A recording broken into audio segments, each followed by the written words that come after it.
Good morning dear students, मैं प्राग्ञ शर्मा स्वागत करता हूं कोही इंटरनेशनल स्कूल के ऑनलाइन प्लेटफॉर्म पर। और आज के वीडियो में आप मेरे साथ पढ़ने वाले हैं the remaining part of lesson number second, उसमें भी सेक्शन सेकंड, जिसका टाइटल है the shehnai of Bismillah Khan. इस सेक्शन सेकंड से रिलेटेड अर्थात बिस्मिल्लाह खान का जो चैप्टर है, इससे रिलेटेड लगभग 3 वीडियो अपन कंप्लीट कर चुके हैं और 3 वीडियो के माध्यम से अपन को ये मालूम चल गया है कि ये जो पार्ट है Bismillah Khan, the shehnai of Bismillah Khan, ये बिस्मिल्लाह खान के जीवन के ऊपर आधारित है। तो इस चैप्टर के रिमेनिंग पार्ट में क्या बताया गया है, इसकी जानकारी लेने से पहले मैं इन शॉर्ट बहुत ही छोटे रूप में आपको शुरू से इस चैप्टर को रिवाइज करता हूं, जिससे ये चैप्टर अपने दिमाग में तरोताजा बना रहे। कि चैप्टर स्टार्ट होता है औरंगजेब से, कि एम्परर औरंगजेब जो थे उन्होंने एक म्यूजिकल इंस्ट्रूमेंट था पुंगी, उसको शाही घरानों में रॉयल रेजिडेंसी जो थी उसमें बजाने पर रोक लगा दी थी। क्यों? क्योंकि प्राचीन समय में पुंगी नामक जो म्यूजिकल इंस्ट्रूमेंट था, वह म्यूजिकल इंस्ट्रूमेंट एक श्रिल एंड अनप्लीजेंट साउंड, एक कर्कश और बड़ी ही बेतुकी सी असुहावनी सी ध्वनि को उत्पन्न करता था। इसलिए सम्राट औरंगजेब ने उस पुंगी नामक वाद्य यंत्र को बजाने पर रोक लगा दी। और जब सम्राट ने उस पर रोक लगाई तो वह पुंगी नामक जो वाद्य यंत्र था कहीं ना कहीं धीरे धीरे आउटडेटेड होता चला गया, वह वाद्य यंत्रों की श्रेणी से बाहर होता चला गया। उस समय सम्राट औरंगजेब के समय जो प्रजा थी उसने कभी भी यह कल्पना नहीं की, कभी भी यह नहीं सोचा कि पुंगी नामक वाद्य यंत्र जो है आने वाले भविष्य में, आने वाले समय में पुनर्जीवित होकर के दोबारा वाद्य यंत्रों की श्रेणी में शामिल हो जाएगा। तभी क्या होता है, सम्राट औरंगजेब की प्रजा में एक नाई परिवार होता है और उस नाई परिवार का भी एक कैंडिडेट, जिसकी रॉयल रेजिडेंसी शाही घरानों तक अच्छी खासी पहुंच होती है, वह व्यक्ति निर्णय लेता है कि क्यों ना पुंगी की टोनल क्वालिटी, पुंगी के स्वर के जो गुण हैं उन गुणों में सुधार किया जाए और पुंगी को एक नया रूप दे दिया जाए। तो वह नाई परिवार का व्यक्ति पुंगी को नया रूप देने के लिए एक प्राकृतिक रूप से खोखले पाइप का चुनाव करता है और उस पाइप की सतह पर 7 छिद्र कर देता है।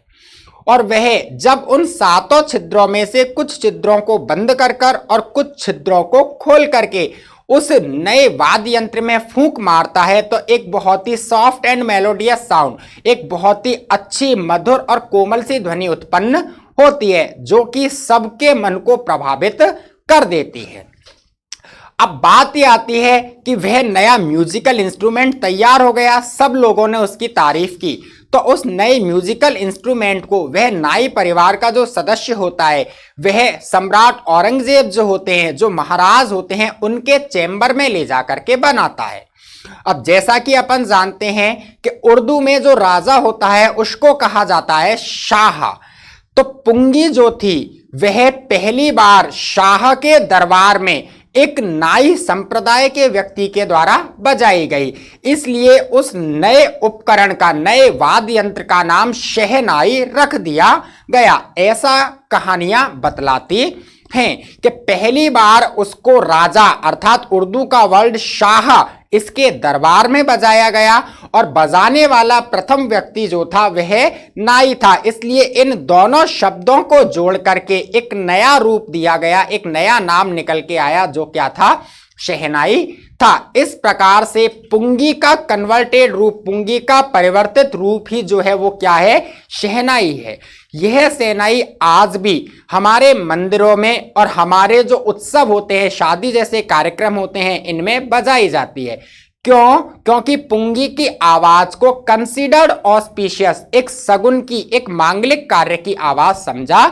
जाता है। फिर चैप्टर आगे बढ़ता है और चैप्टर में स्टोरी आती है कि बिस्मिल्लाह खान जब 3 वर्ष के थे तो वह 3 वर्ष की अवस्था में अपनी मां के साथ अपने मामा के घर बनारस, जो वर्तमान में वाराणसी के नाम से जाना जाता है, वहां पर गए। बिस्मिल्लाह खान के जो मामा थे वह कहीं ना कहीं शहनाई पर रियाज किया करते थे। शहनाई बजाने का अभ्यास किया करते थे। तो बिस्मिल्लाह उस शहनाई वादन को, अपने मामा के द्वारा बजाई गई शहनाई की जो धुन थी, उन धुनों को सुनकर के इतना ज्यादा आकर्षित होते थे कि वह अंत तक घंटों तक बैठे रहते थे। धीरे धीरे वह आकर्षण इतना बढ़ता चला गया कि बिस्मिल्लाह खान ने शहनाई को बजाने का प्रशिक्षण, शहनाई को बजाने की शिक्षा लेना प्रारंभ कर दिया और वह धीरे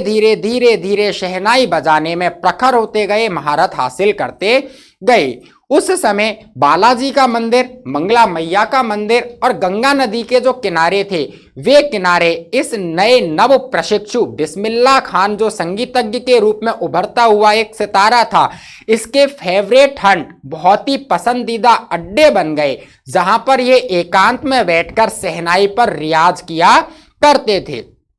चैप्टर में यह भी बतलाया गया है कि गंगा नदी का कलकल जो बहता हुआ पानी था, वह कलकल बहता हुआ पानी बिस्मिल्लाह खान नाम के इस बालक को शहनाई पर अनेक नई नई किस्म के रागों की खोज करने की प्रेरणा देता था। उन रागों की खोज करने की, उन रागों को रचने की प्रेरणा देता था जिन रागों को उस समय में शहनाई की पहुंच से बहुत दूर का आंका जाता था। धीरे धीरे स्थितियां परिवर्तित हो गई, समय आगे बढ़ता चला गया और 1938 सन 1938 आया और सन 1938 में लखनऊ में ऑल इंडिया रेडियो की शुरुआत हुई और उस ऑल इंडिया रेडियो की शुरुआत ने ही बिस्मिल्लाह खान के जीवन में एक नया मोड़ दे दिया। तो ऑल इंडिया रेडियो की शुरुआत के साथ ही बिस्मिल्लाह खान रेडियो पर सबसे ज्यादा सुने जाने वाले शहनाई वादक बन गए। एक आगे घटना घटी कि बिस्मिल्लाह जो थे वह अपने मामा के साथ कहीं ना कहीं एक इलाहाबाद की म्यूजिक कॉन्फ्रेंस थी, उस म्यूजिक कॉन्फ्रेंस में गए। तो वहां पर म्यूजिक कॉन्फ्रेंस में इन्होंने शहनाई का वादन किया और इनकी शहनाई के वादन को सुनने के बाद एक व्यक्ति, उस्ताद फयाज खान, वो इतने ज्यादा प्रभावित हुए, इतने ज्यादा मोहित हुए कि उन्होंने इस बिस्मिल्लाह खान नाम के बालक की पीठ को थपथपाया और इनसे कहा कि तुम जहां जाना चाहते हो वहां पहुंच सकते हो, केवल और केवल आपको कठिन मेहनत करने की जरूरत है। इसके बाद बिस्मिल्लाह खान के लिए प्रगति का पथ अग्रसर होता चला गया और परिणाम ये निकला कि बिस्मिल्लाह खान की जो शहनाई थी, बिस्मिल्लाह खान का जो संगीत था, वह फिल्म जगत में भी अपनी जगह बनाने लग गया। एक बहुत ही प्रसिद्ध फिल्म निर्माता जिनका नाम है विजय भट्ट, उन विजय भट्ट ने भी इनकी शहनाई के वादन को सुना और उसका परिणाम ये निकला कि विजय भट्ट ने अपनी आने वाली फिल्म का नाम इनके द्वारा बजाए गए उपकरण शहनाई जो थी उसके नाम पर ही गूंज उठी शहनाई रख दिया। लेकिन बिस्मिल्लाह खान कहते हैं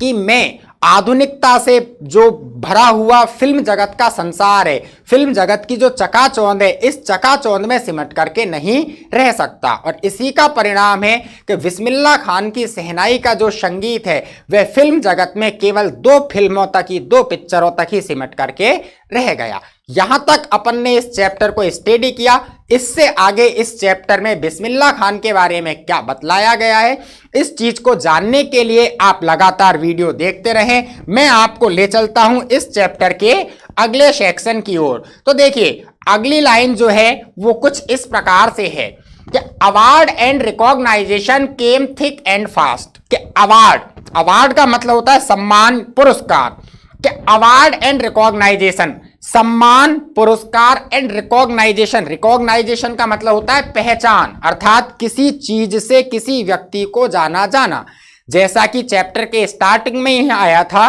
कि जब अपन नाम सुनते हैं शहनाई, तो कहीं ना कहीं अपने दिमाग में सबसे पहली चीज जो आती है वो क्या आती है? बिस्मिल्लाह खान। शहनाई शब्द सुनते ही बिस्मिल्लाह खान अपने दिमाग में आ जाते हैं।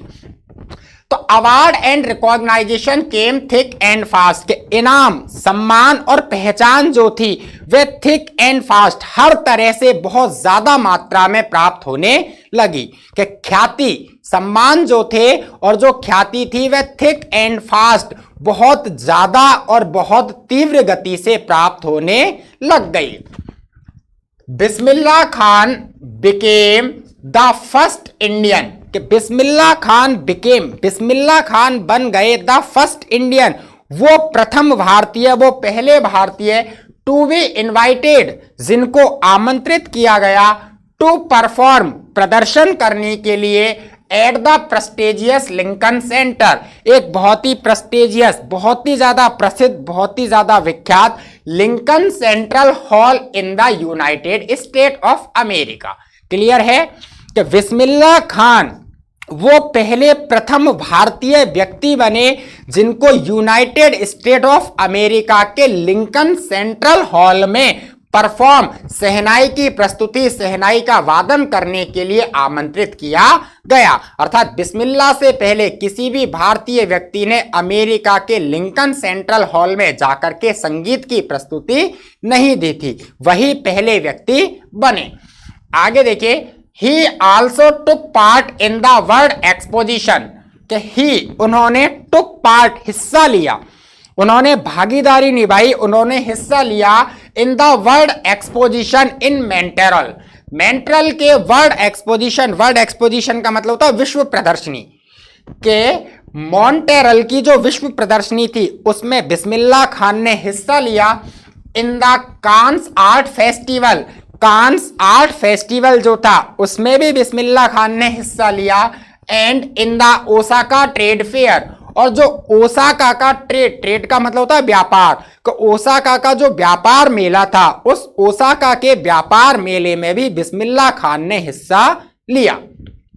देखिए, so well known did he became internationally, कि सो इस well known did he become internationally अंतरराष्ट्रीय रूप में, भारत में ही नहीं बल्कि भारत के साथ साथ अन्य दूसरे देशों में, कि अंतरराष्ट्रीय रूप में well known, he became so well known, वो इतने ज्यादा प्रसिद्ध, इतने ज्यादा विख्यात हुए, that an auditorium in Tehran, कि तेहरान जो जगह है उस तेहरान नामक जगह पर ऑडिटोरियम का मतलब होता है सभागार, एक बहुत बड़ा हॉल, कि वो अंतरराष्ट्रीय रूप में इतने ज्यादा प्रसिद्ध हुए कि तेहरान नामक जगह पर एक ऑडिटोरियम, एक सभागार का नाम आफ्टर हिम, इनके नाम के आधार पर ही ताहर मॉस्क्यू उस्ताद बिस्मिल्लाह खान रख दिया गया। वापस रिपीट करता हूं कि so well known he became internationally, कि वो अंतरराष्ट्रीय रूप में इतने ज्यादा विख्यात हुए, that an auditorium in Tehran, के तेहरान नामक जगह पर एक सभागार का नाम आफ्टर हिम, इनके नाम के ऊपर ही थार मॉस्क्यू उस्ताद बिस्मिल्लाह खान रख दिया गया। क्लियर है? अब चलते हैं पॉइंट नंबर 10 की ओर। तो देखिए, पॉइंट नंबर 10 है national awards like the Padmashri, national award, राष्ट्रीय सम्मान, राष्ट्रीय पुरस्कार या राष्ट्रीय प्रसिद्धि, लाइक पद्मश्री, जैसे कि Padmashri, the Padma Bhushan and the Padma Vibhushan, कि ये तीनों ही हैं भारत के राष्ट्रीय सम्मान, पद्मश्री, पद्म भूषण और पद्म विभूषण, वर कन्फर्डेड ऑन हिम, कन्फर्डेड का मतलब प्रदान किया जाना, कन्फर्डेड प्रदान किया जाना, कि भारत के राष्ट्रीय सम्मान पद्मश्री, पद्म भूषण और पद्म विभूषण, ये तीनों के तीनों ही कन्फर्डेड ऑन हिम, इनको प्रदान किए गए, अर्थात इन्होंने ये तीनों सर्वोच्च सम्मान जो है वो प्राप्त कर लिए। पॉइंट नंबर 11 देखिए, इन 2001, सन 2001 में, इन 2001, सन 2001 में Ustad Bismillah Khan was awarded the India's highest civilian award, the Bharat Ratna, कि बिस्मिल्लाह खान को India's highest civilian award, India's highest civilian award, Bharat का सर्वोच्च नागरिक सम्मान, द भारत रत्न, जो भारत रत्न है वह भी प्रदान कर दिया गया। अर्थात सन 2001 में बिस्मिल्लाह खान को भारत का सर्वोच्च नागरिक सम्मान भारत रत्न प्रदान किया गया। आगे देखिए, with the coveted award resting on his chest, coveted, coveted का मतलब होता है अर्जित किया गया, प्राप्त किया गया, हासिल किया गया, कि विद द कवेटेड अवार्ड्स, अर्जित किए गए अवार्डों को, हासिल किए गए जो इनाम हैं, जो पुरस्कार हैं, उन हासिल किए गए इनाम और पुरस्कारों को resting on his chest, resting का मतलब टिकाना, लगा लेना या सटा लेना, कि प्राप्त किए गए उपहार, प्राप्त किए गए इनामों को रेस्टिंग ऑन हिज चेस्ट, अपनी छाती से लगा करके, अपने सीने से सटा करके, एंड और his eyes glistening with rare happiness, अपनी आंखों में रेयर हैप्पीनेस, एक दुर्लभ, एक बहुत ही अद्भुत सी खुशी की जो चमक है, उस चमक को ला करके ही सेड, वो कहते हैं, क्या कहते हैं, all I would like to say, all जो कुछ भी, आई वुड लाइक टू से मैं कहना चाहता हूं, कि all I would like to say, वो सब चीजें जो कुछ मैं कहना चाहता हूं, इज वो ये है, वापस रिपीट करता हूं समझना, कि प्राप्त किए गए जितने भी सम्मान हैं, उन सम्मानों को अपनी छाती से सटा करके और अपनी आंखों में एक बहुत ही दुर्लभ जो खुशी है, उस खुशी को ला करके उन्होंने कुछ कहा, और वो क्या कहा, बिस्मिल्लाह खान ने कहा, all I would like to say, जो कुछ मैं कहना चाहता हूं इज वो ये है, टीच योर चिल्ड्रन म्यूजिक, कि टीच सिखाओ योर चिल्ड्रन, तुम्हारे बच्चों को म्यूजिक संगीत, अर्थात अपने बच्चों को संगीत सिखाओ। This is the Hindustan richest tradition, यह हिंदुस्तान की रिचेस्ट, सबसे संपन्न, सबसे धनी, सबसे परिपूर्ण ट्रेडिशन, परंपरा है। आप अपने बच्चों को संगीत सिखाओ। This is the Hindustan richest tradition, यह हिंदुस्तान की एक समृद्ध, एक संपन्न, एक सबसे धनी क्या है, परंपरा है। इवन यहां तक कि द वेस्ट, जो पश्चिमी देश है, जो पाश्चात्य संस्कृति को मानने वाले देश हैं, is now coming to learn our music, हमारे संगीत को सीखने के लिए आ रहे हैं। कि इस समय जब पश्चिमी संस्कृति को मानने वाले लोग भी भारत के संगीत को सीखने में रुचि ले रहे हैं, उसको सीखने के लिए ललायत हो रहे हैं, तो आप भारतीय होने के नाते अपने बच्चों को संगीत सिखाइए। क्यों? क्योंकि यह संगीत जो है, यह भारत की सबसे संपन्न, सबसे धनी, सबसे विख्यात परंपरा है। क्लियर है? अब चलते हैं पॉइंट नंबर 12 की ओर, तो इसको स्लाइड अप कर लूं जिससे आसानी से दिखे। देखिए पॉइंट नंबर 12 है, in spite of having travelled all over the world, कि having travel all over the world, संपूर्ण संसार में भ्रमण करने के बाद भी, in spite of having travel all over the world, पूरे के पूरे विश्व में, पूरे के पूरे संसार में भ्रमण करने के बाद भी, खान साहब एज ही फॉन्डली कॉल्ड, जैसा कि फॉन्डली, प्रेम पूर्वक, स्नेह से, फॉन्डली का मतलब प्रेम पूर्वक या स्नेह से, लोग उन्हें प्रेम से या स्नेह से खान साहब पुकारते थे। कि पूरे संसार में भ्रमण करने के बाद जैसा कि उनको प्यार से, स्नेह से खान साहब पुकारा जाता था, is exceedingly fond of Banaras, exceedingly का मतलब होता है अत्यधिक रूप में, तीव्र रूप में, ललकपूर्ण स्थिति, कि खान साहब जो है एक्सीडिंगली फॉन्ड ऑफ बनारस, अत्यधिक रूप में, तीव्र रूप में बनारस को फॉन्ड ऑफ पसंद करते हैं, बनारस के प्रति उनकी इच्छाएं बहुत ज्यादा हैं। एंड और डुमराव, साथ के साथ, बनारस के साथ साथ वो डुमराव जो जगह है, जो उनका गांव है जहां पर वो गिल्ली डंडा खेला करते थे तालाब के किनारे, उसको भी बहुत ज्यादा पसंद करते हैं। एंड और they remain for him the most wonderful towns, they, ये दोनों चीजें, के बनारस और डुमराव, ये दोनों की दोनों जो जगह हैं, फॉर हिम, उनके लिए, द मोस्ट वंडरफुल टाउन्स, सबसे ज्यादा अद्भुत, सबसे ज्यादा कीमती, सबसे ज्यादा प्रिय कस्बे बन गए ऑफ द वर्ल्ड, संसार में। कि पूरी दुनिया का भ्रमण करने के बाद भी बिस्मिल्लाह खान बनारस और डुमराव को बहुत ज्यादा पसंद करते हैं, और बनारस और डुमराव ये दोनों जगह बिस्मिल्लाह खान के लिए वंडरफुल टाउन, सबसे ज्यादा पसंद किए जाने वाले अद्भुत अलौकिक कस्बे बन गए।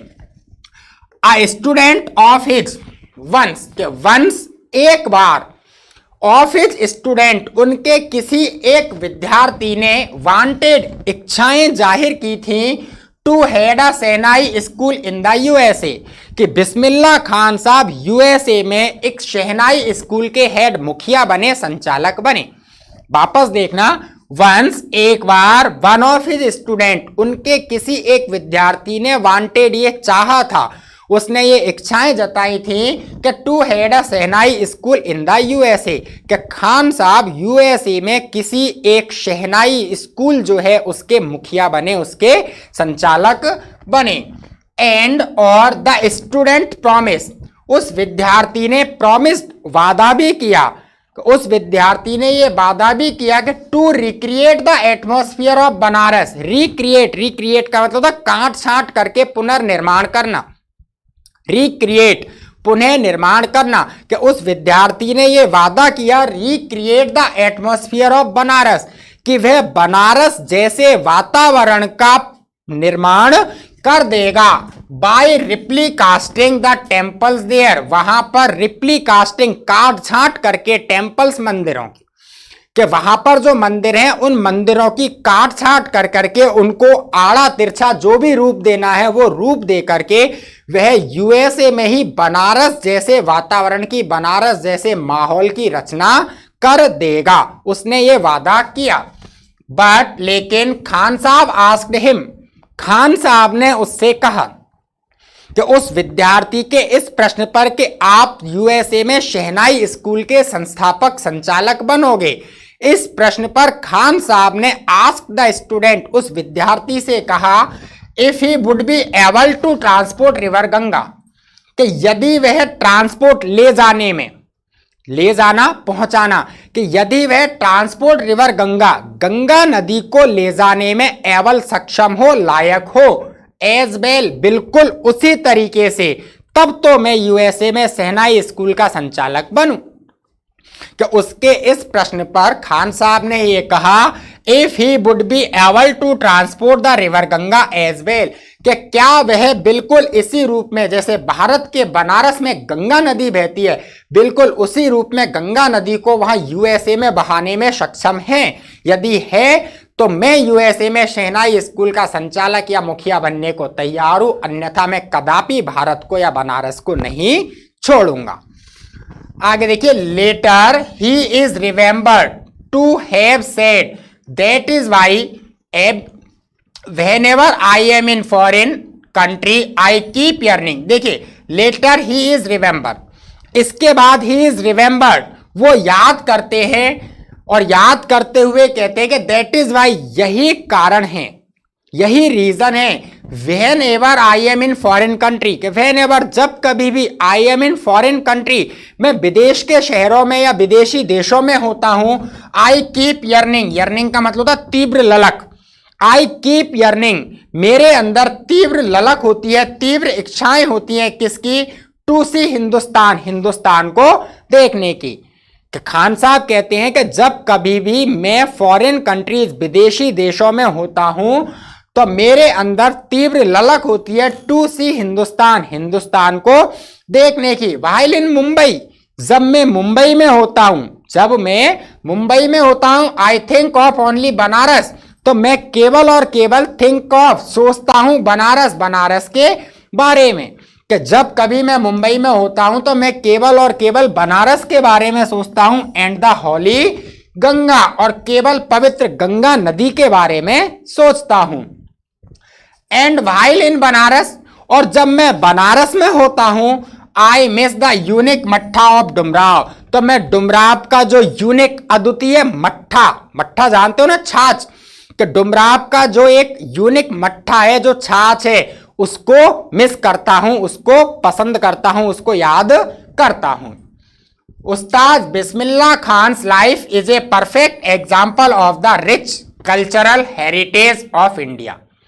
उस्ताद बिस्मिल्लाह खान का जीवन, के उस्ताद बिस्मिल्लाह खान्स लाइफ, उस्ताद बिस्मिल्लाह खान का जीवन इज ए परफेक्ट एग्जाम्पल, एक सटीक, एक पूर्ण उदाहरण है, ऑफ द रिच, रिच पूरी तरह से संपन्न, पूरी तरह से परिपूर्ण, कल्चरल हेरिटेज, सांस्कृतिक विरासत ऑफ इंडिया, भारत की, कि भारत की पूरी तरह से संपन्न, पूरी तरह से परिपूर्ण और पूरी तरह से सुसंस्कृत जो विरासत है, उन विरासतों का सबसे अच्छा, सबसे पूर्ण उदाहरण बिस्मिल्लाह खान का जीवन है। One that effortlessly accept, one कोई व्यक्ति अफर्टलेसली बिना प्रयासों के एक्सेप्ट स्वीकार नहीं करेगा, दैट अ डिवोट मुस्लिम, के डिवोट समर्पित, भक्ति भाव से लीन, कि अ डिवोट मुस्लिम, के एक पूरी तरह से समर्पित मुस्लिम संप्रदाय का व्यक्ति, लाइक हिम, जो उनकी तरह है, can very naturally play the shehnai, बड़े स्वाभाविक रूप में, बड़े सामान्य रूप में शहनाई बजाता है, एवरी मॉर्निंग, प्रत्येक सुबह, at the Kashi Vishwanath temple, Kashi Vishwanath के मंदिर में। कि वर्तमान समय में जो अपन देखते हैं, जो आए दिन धर्म को या संप्रदाय को या जाति को लेकर के झगड़े होते हैं, यदि इस माहौल के बीच में आज किसी व्यक्ति से कहा जाए कि काशी विश्वनाथ के मंदिर में एक मुस्लिम संप्रदाय का व्यक्ति जो कि बिस्मिल्लाह खान के रूप में है, वह प्रत्येक सुबह एक स्वाभाविक रूप में, एक बहुत ही सहज रूप में शहनाई का वादन करता है, तो शायद वह व्यक्ति इस चीज को बिना तर्क वितर्कों के और बिना मेहनत के मानने के लिए राजी नहीं होगा। लेकिन यह भारत का सच है कि बिस्मिल्लाह खान नाम का जो व्यक्ति है, वह मुस्लिम संप्रदाय का होने के बावजूद भी हिंदू संप्रदाय के सबसे पवित्रतम मंदिर काशी विश्वनाथ मंदिर में स्वाभाविक रूप से शहनाई वादन का काम किया करते थे। क्लियर है? आगे देखिए, ये कुछ चीजें हैं जिसको कोट किया गया है कि देखिए, शेखर गुप्ता ने पूछा है, व्हेन पार्टीशन हैपन, कि व्हेन पार्टीशन हैपन, कि जब पार्टीशन, पार्टीशन का मतलब होता है बंटवारा, कि व्हेन पार्टीशन हैपन, जब बंटवारा हुआ, didn't you and your family think of moving to Pakistan, तो क्या तुमने और तुम्हारे परिवार ने पाकिस्तान जाने के बारे में नहीं सोचा? कि शेखर गुप्ता एक कैंडिडेट है जो बिस्मिल्लाह खान से सवाल कर रहे हैं कि जब पार्टीशन, बंटवारे की घटना घटी, जब बंटवारा हुआ, भारत और पाकिस्तान अलग अलग हुए, उस समय आपने और आपके परिवार ने मूविंग टू पाकिस्तान, पाकिस्तान जाने के बारे में विचार किया? तो देखिए, बिस्मिल्लाह खान ने क्या आंसर दिया है, गॉड फॉरबिड, भगवान माफ करे, ईश्वर क्षमा करे, मैं लीव बनारस, बनारस छोड़ दूं, कि भगवान क्षमा करे कि मैं और बनारस छोड़ दूं, ऐसी कल्पना कैसे की जा सकती है? नेवर, कभी नहीं। I went to Pakistan once, उन्होंने कहा I went to Pakistan once, मैं एक बार पाकिस्तान गया, मैं एक बार पाकिस्तान गया। आई क्रॉस द बॉर्डर, मैंने बॉर्डर, जो सीमा थी हिंदू पाकिस्तान का, जो भारत पाकिस्तान का जो बॉर्डर था, उस बॉर्डर को क्रॉस किया, जस्ट टू से, केवल ये बताने के लिए, ये कहने के लिए, I have been to Pakistan, कि मैं पाकिस्तान होकर आया हूं, कि मैं पाकिस्तान गया और पाकिस्तान जाने के लिए मैंने भारत पाकिस्तान की जो सीमा थी, जो बॉर्डर था, उसको क्रॉस किया, उसको पार किया, केवल ये दिखाने के लिए, ये कहने के लिए कि मैं पाकिस्तान गया हूं। I was there for about an hour, मैं वहां 1 घंटे के लिए रुका, अर्थात मैंने पाकिस्तान में मात्र 1 घंटा बिताया। आई सेड नमस्कार टू द पाकिस्तानीज, मैंने पाकिस्तानी लोगों से, अर्थात पाकिस्तान की जनता से नमस्कार कहा। एंड सलाम आलेकम टू द इंडियंस, और भारत की जनता से सलाम आलेकम कहा। I had a good laugh, और फिर मुझे बहुत तेज हंसी आई। क्लियर है? इस प्रकार से ये चैप्टर आज अपना कंप्लीट होता है। अगले वीडियो में इस चैप्टर से रिलेटेड जो क्वेश्चंस आंसर हैं उनको अपन सॉल्व करेंगे। तब तक के लिए आप लगातार वीडियोस देखते रहें। Stay healthy and stay safe.